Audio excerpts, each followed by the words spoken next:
สวัสดีทุกคนวันนี้พบกับน้องน้ำอีกเช่นเคยเนาะและในคลิปนี้เราจะพาทุกคนมาย้ายกบเนาะมาย้ายกบจากอ่างนี้ไปอ่างนั้นไปทุกคนและสิเป็นอะไรกะมาหับชมไปพร้อมกันเลยเนาะแต่ว่าก่อนที่จะไปหับชมคลิปก็อย่าลืมกดไลค์กดแชร์และกดซับสไครต์เพื่อเป็นกำลังใจให้น้องน้ำได้สร้างสรรค์ผลงานใหม่ออกมาเนาะค่ะฉะนั้นเดี๋ยวเราไปหับชมกันเลยทุกคนที่น้องน้ำจะต้องได้มาย้ายกบในมือนี้ก็เพราะว่ากบมันไข่เนาะทุกคนเพราะว่าวันนี้น้องน้ำได้เอากบมาผสมพันธุ์แต่ว่าไม่ได้ถ่ายซ้ำเนาะฝนตกยันโทรศัพท์เปียกทุกคนเอ้ย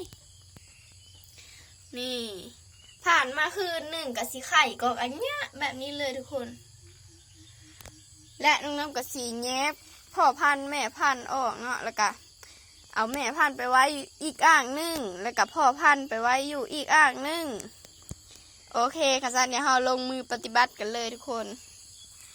อุปกรณ์ในการจับกบย้ายนะทุกคนน้องกระสีซ้ายเป็นเป่านี่เลยเดี๋ยวน้องจะเอาตัวแม่ไปก่อนนะเห็ดได้จังหูว่าตัวแม่หรือว่าตัวผู้น้องก็ได้บอกไปแล้วคลิปก่อนหน้านี้เด้อทุกคนเพราะว่าตัวผู้มันจะมีป่องอยู่ทั้งหมดนี่เดี๋ยวต้องจำให้มึงนี่ทุกคนเห็นบ่สังเกตเบิ่งเลยเนาะว่าต่างกันแห้ง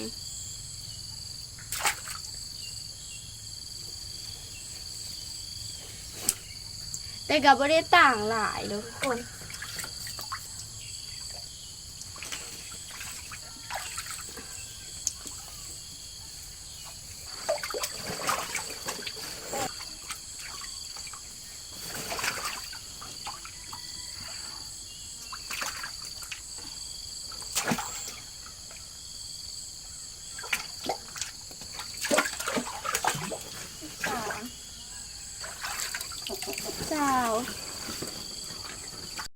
ตอนนี้จับตัวแม่แล้วเนาะ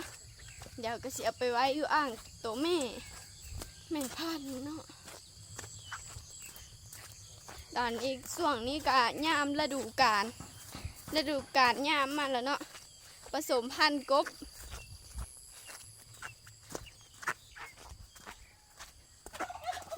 มาแล้วสอง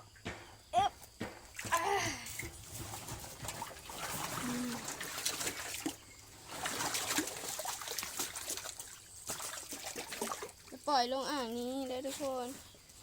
แล้วเดี๋ยวเราไปเอาพ่อพันธุ์กันต่อกับพ่อพันธุ์กันต่อทุกคนที่เหลือกับเป็นพ่อพันธุ์เลย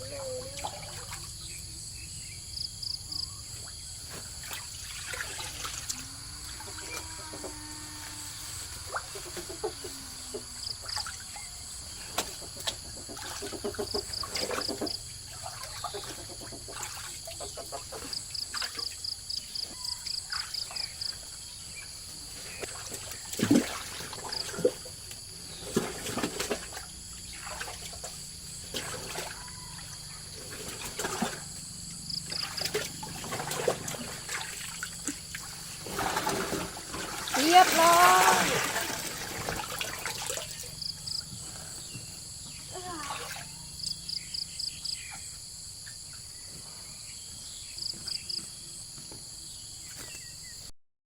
เอาไปไว้อยู่อ่างพ่อพันธุ์แม่พันธุ์กันเลยทุกคนเฮ้ยอ่างพ่อพันธุ์ได้เนาะ เพราะว่าเมื่อกี้เนี่ยไปไว้อยู่อ่างแม่พันธุ์แล้วตัวแม่อยู่ส่วนตัวแม่ตัวผู้อยู่ส่วนตัวผู้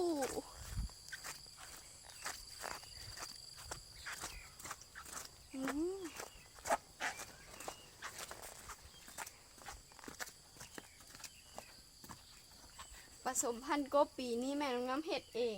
ทุกขั้นตอนเนาะทุกคน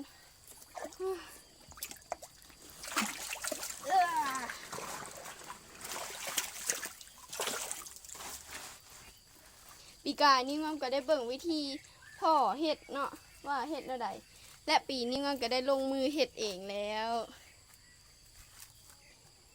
ไปทุกคนเดี๋ยวเราจะพาทุกคนไปเบิ่งไข่กบเมื่อคืนนี้แล้วก็ไป เบิ่งอันลูกกบบ่อนงอผสมพันธุ์สุดที่แล้วเนาะตัวที่ผสมพันธุ์ก่อนหน้านี้กะลูกมันก็จะใหญ่เลยเด้อทุกคนตัวที่ผสมพันธุ์คือนี้ง้องคิดว่ามืออื่นนี่น่าจะเริ่มเบาะแล้วทุกคนมาฮอนแล้วเดี๋ยวง้องจะถ่ายทุกคนเบิ่งเด้อนี่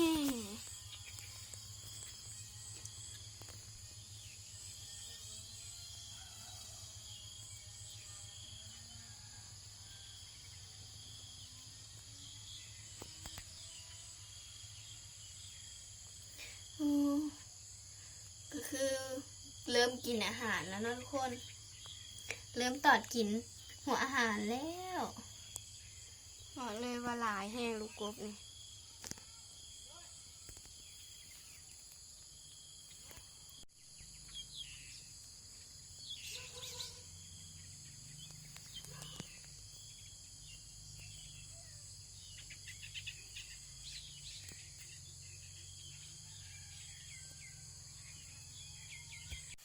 และนี่ก็แม่นไข่มันเมื่อวานนี้ทุกคนที่กะหาโค้งเลยเดี๋ยวจะจับขึ้นมาให้เบิ่งเห็นยังนี่เห็ดคลิปไข่กบมาได้ทุกคนนี่เดี๋ยวตัวใดที่มันอยู่ไข่แบบนี้มันก็ศีรษะออกมานะเพราะว่าถ้าปะให้มันอยู่แค่แบบนี้มันจะบกโค้งเลยทุกคนมันจะบกโค้งค่ะจะตีให้มันออกมาแบบนี้เลยจะตีให้มันออกจากเดี่ยวว่าให้มันติดเดี๋ยวเกินไปเนาะ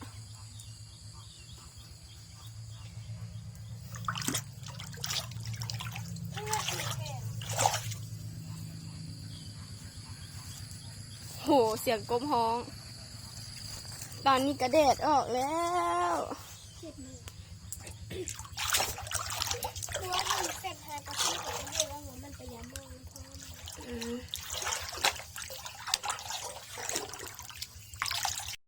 สำหรับคลิปนี้ก็ขอตัวลาไปก่อน บ๊ายบาย แล้วพบกันใหม่คลิปหน้าได้ทุกคน พ่อ